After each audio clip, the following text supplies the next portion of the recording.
and welcome back to the most amazing channel on the internet. I'm your host Rebecca Felgate, and today we are talking about the top 10 scary road trip stories. Now, I love a good road trip. The best I've ever taken was probably from Tucson, Arizona to San Francisco, stopping at the Grand Canyon, Vegas, and Venice Beach in between. The scariest thing I saw on that trip was probably just a tumbleweed, but for the people in the stories on this list, things got a little more terrifying. Before we get into the list, why don't you let me know your ideal road trip jaunt in the comment section down below. Coming in at number 10, we have this story of the delivery man. Of course, this creepy story happened around Death Valley, a hot and sparse desert in East California. This story comes from a Reddit user who shares an experience their parents had around 20 years ago. They said that their parents were planning on a weekend trip to a hotel around 30 minutes outside of Death Valley town, right in the middle of the desert. When they got to the place they were staying in, it looked totally abandoned. The dad got out of the car to look around and the mum stayed inside.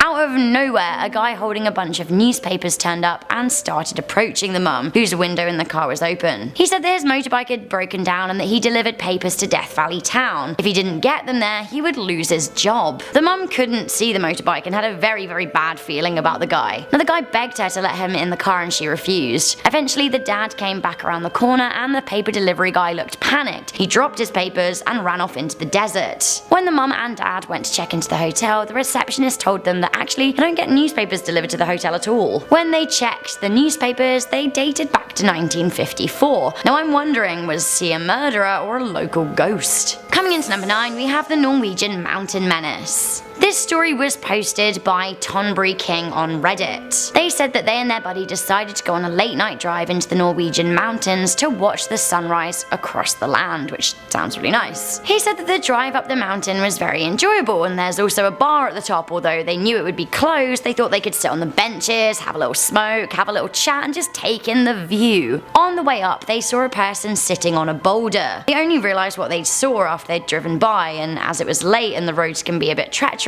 they thought they'd reverse back and see if the person was okay. This is just classic Norwegian politeness, and good on them. Unfortunately, their act of kindness led to some serious spooks. They saw the person was a woman with a long white dress and long beautiful hair. She turned to look at them and they called out to her. I'm gonna read what the Redditor wrote here. Her face was 3 times the length of a normal person's face. Her eyes were completely blank and she had a smile on her face. Creepy. The Redditor also said that they were nearly paralyzed with fear, but they drove on anyway. The next day, both of the guys in the car contracted a high fever that lasted for days. Coincidence, or maybe not? Coming into number 8, we have the midnight scratching. So this story comes from a Reddit post around 4 years ago. It seems that a guy was driving back from a family reunion. He decided not to stay the night because he had to work the next day. After 45 minutes on the road, he said he felt a very big wave of tiredness come over him. He simply couldn't operate the car anymore, so he decided, you know what, I'm gonna have a nap. There was no lay-by or any place that he could park off the road, so he decided to drive into a field and park his car behind some trees. He then fell asleep at 11:20 but was woken up 30 minutes later by a scratching sound. He was really tired, he had a quick look at the clock and he decided just to ignore it, assuming it was probably an animal. He then went to sleep but was awoken by the same sound around 50 minutes later, and this time he was super freaked out. He thought actually maybe it wasn't animals, because why would they continually scratch for an hour? He looked into his rearview mirror and he saw someone or something running off into the forest. He decided to drive and head back to the road. He was done with this. As he drove forward, he saw an abandoned car with its doors open. Now, he drove a little closer to investigate, and then a man came sprinting around the corner, yelling at him to get away from his car. The guy was pretty terrified and drove off. He said that the moral of the story was not to go sleeping at the side of deserted roads, and I've got to say, here. Coming into number 7, we have the pickup trucks. This story was submitted to the subreddit Let's Not Meet. A girl and her friend Amy were driving from Redizo to Albuquerque. As the girls loved exploring, they took the NM55, a more remote road. They saw a white pickup truck ahead of them in the distance, and when they got closer, they saw that the truck turned across both lanes and then pulled over across the road. When they drove by, they noticed that the driver was a middle-aged guy who was staring at them very intently and talking into a walkie-talkie. When they passed him, he pulled back on the highway and started following them. They then noticed another pickup truck slowly coming towards them. Now, this one was an older, more beat-up truck. When they passed it, they noticed noticed that the guy was also talking into a walkie-talkie. The truck passed and then turned to follow them behind the white truck. The white truck then tried to bump them, but they kept on speeding faster. It then became apparent that the trucks were trying to get the car in between them. Now, luckily for the girls, a US Park Service car came off a little side road, and then both of the trucks U-turned. The girls were freaked out though, and they had no idea what the intention of the truck guys were. Coming into number 6, real life could be scarier than any movie. Apparently so. Now, this story comes from a road trip from 29 Palms, California to Albuquerque, New Mexico. The driver went through Amboy, a ghost town well below sea level and reportedly a location for satanic activity. The driver stopped by the Amboy sign to take pictures to show friends. As they drove forward through the deserted town and onwards through a canyon, they saw a red car stopped in the middle of the road. As they got closer, they saw a suitcase and 2 bodies lying face down. Feeling truly freaked out and uneasy, obviously the driver drove on, pulling out their 9mm pistol from under their seat because they really had a niggling feeling that it was a trap. I wouldn't stop. I mean, I would call the police later, but this is a lot. When they passed the scene, they then looked into the rearview mirror and they saw that the so-called bodies were getting up and around 20 people were emerging from long grass. The driver then hit the accelerator and motored forward. Now, they recalled their experience saying, "I will never know what would have happened to me if I'd gotten out of the car. Somehow, I don't think it would have been very good.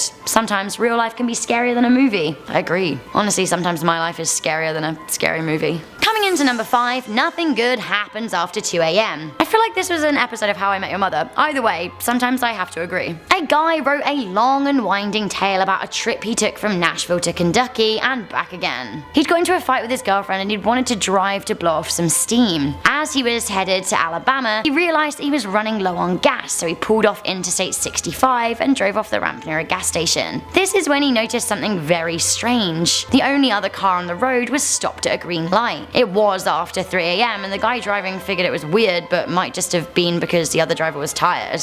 When the light turned red, the car rolled forward, pulled under the overpass and turned its lights off. The driver didn't want to go forward when the lights went green again, so they waited. When the lights went green a second time, they decided, you know what, they're just going to move on, and the guy then started following him. When he got to the gas station, there was also a police officer. Now he thought, well, maybe I'm going to be safe. That being said, the stalker also followed him into the gas station, parked and got into the lineup. After the road tripper paid, the stalker also left the line to follow him again. Now the driver said he sped through some red lights on his way home, and it's still the creepiest thing that's ever happened to him. So I visited the Golden Gate Bridge in December and it was really beautiful. That being said, I did have a scary time there, but that is a whole different story for a different day. At number 4, we have the story of the Bay Bridge. So San Francisco has a number of beautiful bridges, including the Bay Bridge and the famous Golden Gate Bridge. A man and his granddaughter were driving the epic route from San Diego to Portland, and they were stopping in San Francisco. They drove over the Bay Bridge and were struck by a diversion. The diversion led them into a district of a town with no streetlights and a very eerie vibe.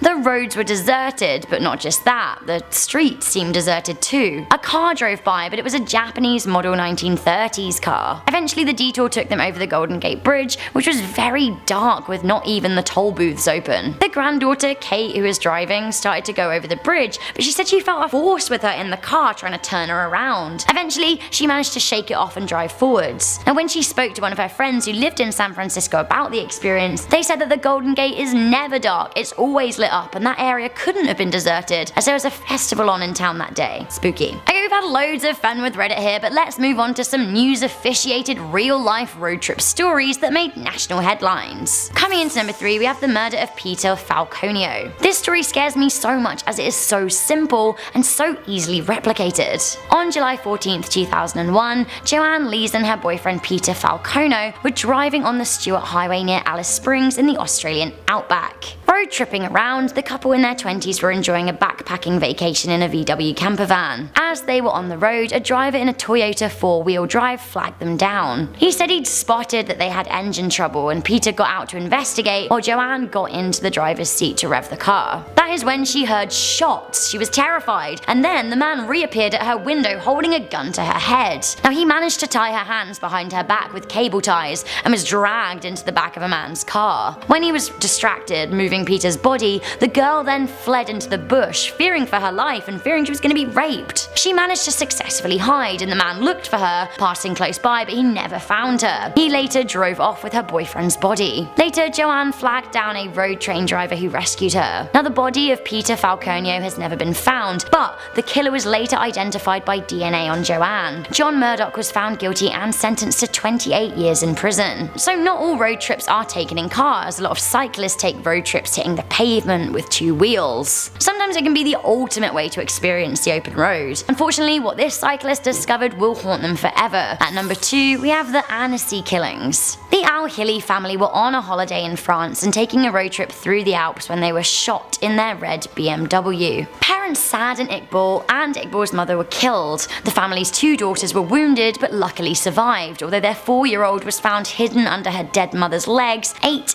hours after police got to the scene. Next to the car, a French cyclist, Sylvain Mollier, was also shot dead. The scene was discovered by another cyclist, Brett Martin, who rode by the horrifying scene. While the murder investigation was opened, the perpetrator of the 2012 attack has not been found. Some investigators think that the murders were random, which is scarier because there could be a deranged killer waiting to strike again. Finally, coming into number 1, we have the Santa Rosa Hitchhiker murders. I would never hitchhike, but probably only because of stories like this one. I get it though, it's a cheap way to take a road trip. In the 1970s, there were no real frame of reference as to how dangerous hitchhiking could be, but then the murders started happening. Between 1972 and 1973, 6 women were found dead and naked in rural areas near creeks next to roads. All of the bodies were of females. They were hitchhikers who were traveling around Sonoma County and Santa Rosa in California. The murders are still unsolved to this day. So guys, there we have it. That was the top 10 scary road trip stories. Which of these do you think was the scariest? Are you now terrified to go on a road trip? I still think it's fun, just maybe pack some pepper spray.